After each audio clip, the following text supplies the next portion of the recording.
महाराष्ट्र में धर्म स्वतंत्रता कानून को सरकार ने नोटिफाई कर दिया है, जो प्रदेश में 28 अगस्त से अब लागू हो जाएगा। लेकिन इस कानून के विरोध में मौलाना जो है वो अपनी नाराजगी जाहिर कर रहे हैं, क्योंकि महाराष्ट्र सरकार ने कानून में धर्म परिवर्तन के बाद पैदा हुए बच्चों को उसी धर्म को मानने का अधिकार दे दिया है जो उसकी मां शादी से पहले मानती थी, जिसके विरोध में तहरीक मुस्लिम शब्बान के अध्यक्ष मौलाना मुश्ताक मलिक आ गए हैं।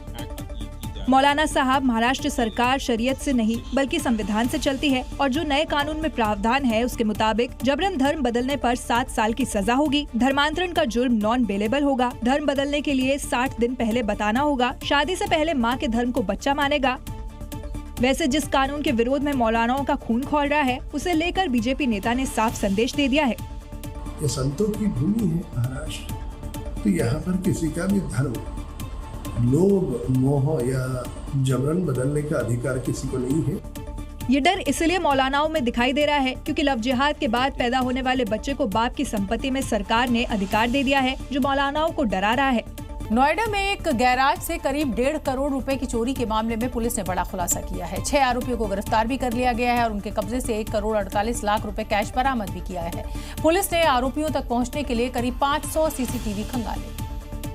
और ये तस्वीरें देखिए, करीब 10-15 डिब्बे हैं जिनमें कोई छोटी मोटी रकम नहीं बल्कि करीब 1.5 करोड़ रुपए हैं। 500 रुपए के नोटों की 296 गड्डियां शामिल हैं और पुलिस की गिरफ्त में 6 आरोपी है। मामला नोएडा के सेक्टर 25 का है, जहां पुलिस ने गैराज से करीब 1.5 करोड़ रुपए बरामद किए। घटनास्थल से लेकर आसपास के रास्तों तक करीब 500 सीसीटीवी कैमरों की रिकॉर्डिंग खंगाली गई थी। पुलिस के मुताबिक गैराज में रखा गया करोड़ों रुपए का कैश लोगों से इन्वेस्टमेंट के नाम पर जुटाया गया था। निवेश में लगाए गए पैसे से मुनाफा नहीं मिलने से वो परेशान थे। इसी के बाद रकम चोरी की प्लानिंग की गई। पुलिस अब ये पता लगा रही है कि इतनी बड़ी रकम के निवेश नेटवर्क में कौन कौन लोग शामिल हैं। स्कूल में मिलने वाला मिड डे मील बच्चों के लिए पोषण का जरिया है, लेकिन बिहार से लेकर हिमाचल प्रदेश तक इसी खाने के बाद बच्चों की तबीयत बिगड़ने के मामले सामने आए हैं। सूरत में भी फूड पॉइजनिंग से एक बच्ची की मृत्यु हुई है और इसके बाद नगर निगम की टीम अब एक्शन में नजर आ रही है।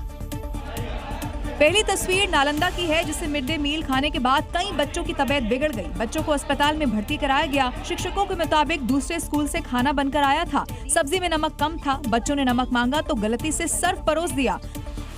बिहार के बाद मनाली में भी ऐसा ही मामला सामने आया, जहां प्राइमरी स्कूल में मिड डे मील में खीर खाने के बाद 38 बच्चों की तबीयत बिगड़ गई। कई बच्चों को कुल्लू रेफर किया गया।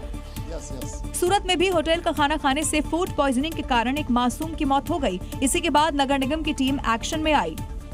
अभी तक तो जो चेक किया है उसमें 1500 किलो से ज़्यादा अनहाइजेनिक फूड है, वो हमने डिस्ट्रॉय करवाया और 15 रेस्टोरेंट है जो हमने बंद करवाई है।